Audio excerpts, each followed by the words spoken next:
What is going on, guys? Money Webby here, back again on Monday. Another two-game slate. Same old slate as the last video. Boston going against Philly at 6 p.m. Then we got Toronto going against Cleveland at 8:30. So another solid slate here. Not much differences in the prices. It's a little bit up and down with some guys. So I got it broken down for you. Money 6 for the day. So go ahead and drop a like in the video before we get going. If we can get 100 plus likes, that would be great. Thank you for all the support on the channel and the videos recently.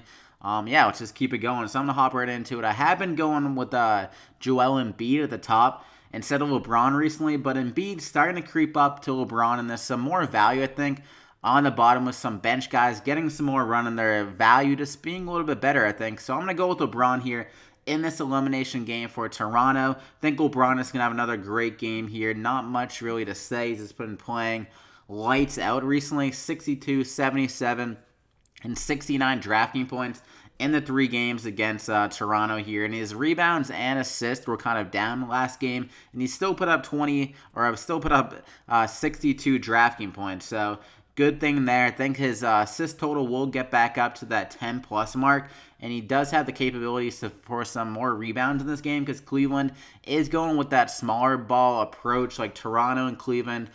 Thompson and Valanciunas got some less run last game, so that means LeBron can get some more rebounds. K-Love got a 16 rebound total. Like, he's not going to be able to get 16 rebounds every single game, so LeBron can get a few more of those bounds and have a solid game here like he always does, and just approach more of that 70-plus upside that we have seen in some of these games. In this elimination game against Indy last time, he got 73 in a 45-point game. So I think another great game is coming from LeBron. Lock him in there. For my second guy, I'm going to go with Kyle Lowry. I think this game will be close throughout, and Lowry is a guy that's really been carrying the load recently, scoring the ball. 9 for 13 last game and 7 for 10 against Cleveland the last 2 games. Really been shooting the ball efficiently, great from 3, and he has had no trouble really driving to the lane. Like in that fourth quarter last game, he was putting on a clinic. He scored a lot of points, and without DeRozan, and DeRozan is really struggling the last 2 games, I think Kyle Lowry is going to have another great game here.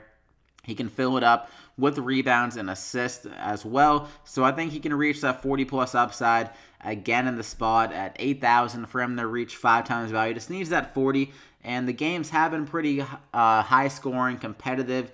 We got over 100 points for both teams in all 3 of these games. And Philly-Boston was very chippy and lower scoring. Did go to overtime, which saved some value, but I'd rather stack up this Toronto-Cleveland game. The pace is much faster and not as much defense. So I think Kyle Lowry is in a great spot here as a second stud to LeBron James. So I'm going to go ahead and lock him in there. For my third guy, we're going to have one guy from this Boston-Philly game. I'm going to go with Jason Tatum. He's looking very good in this series. Shot 11 for 17 last game, was driving to the hoop at will, getting to the free throw line, missed 3 free throws, so he could have gotten even over 25 points and got up to like that 28-point threshold that he reached in game 1. He's just been so hot from the field, and they don't seem to have that matchup against them. I mentioned one of the few other videos in the beginning of the series that actually the best way to attack Philly is at that small forward position if you look at the fantasy points allowed. So Tatum in the spot, he does have one of the better matchups like Horford against Embiid. That's a tough matchup. Terry Rozier has been pretty solid, but he has been struggling a lot more on the road, and Tatum has been the one consistent part of their offense on the road. So I think he'll keep it going here. He should get a lot of minutes again. He got 41 minutes and 40 in the first 2 out of 3 games.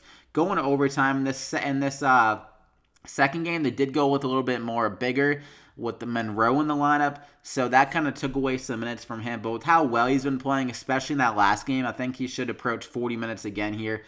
Just playing way too consistent, and I think he's going to be able to score and be the leading scorer again for this Celtics team. So at 6,800, I'm going to target him. I think he should be good for around 35 to 40 DraftKings points. So go ahead and lock him in there. For my fourth guy, a guy that was sent to the bench last game, but it really seemed to make him play a lot better. And at 4,900, Serge Ibaka. In this spot, I'm mainly kind of going to how well he kind of played when he came in down the stretch. Like, they came firing back. They were down around like 15 points, and then Ibaka came in. They really cut it close. They ended up tying the game. Then LeBron hit that buzzer beater. But he got 28 minutes.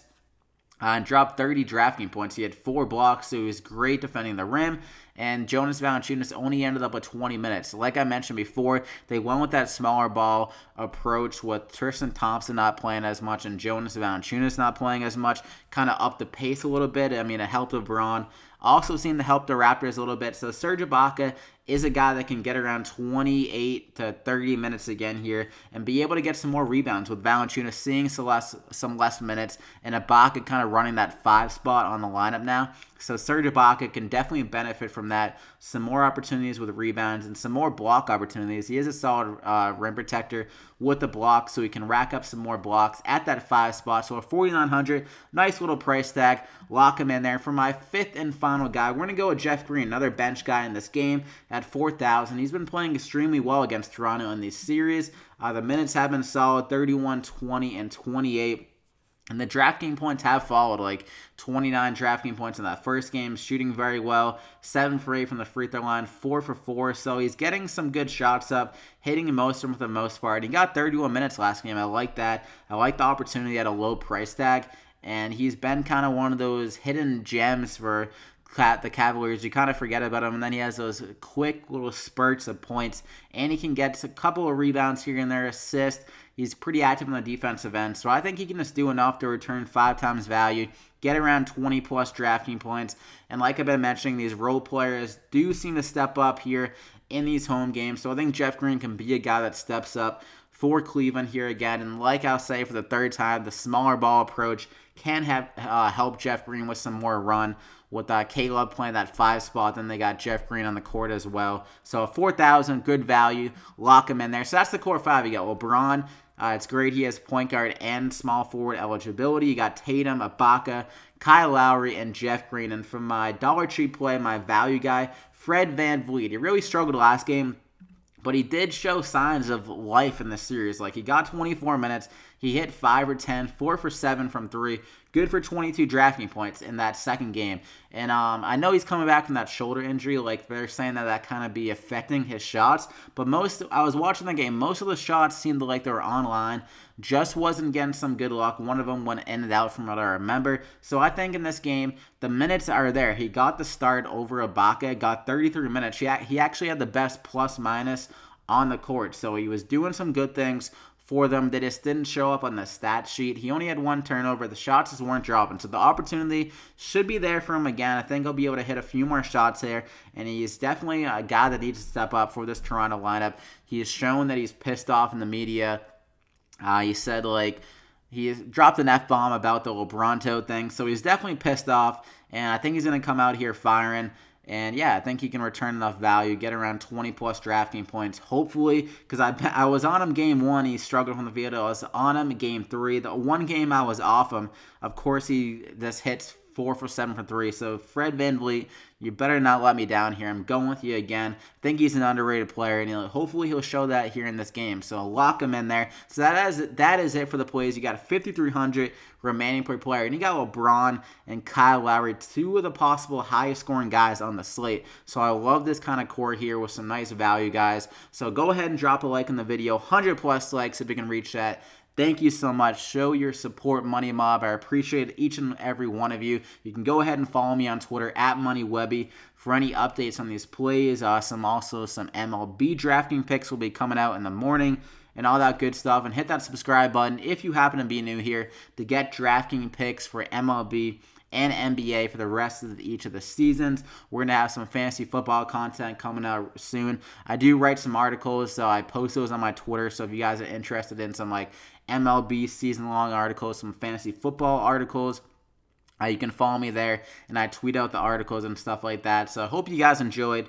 Wish you guys the best of luck on this 2-game slate. Let's win some money, and we'll see you back here again next time.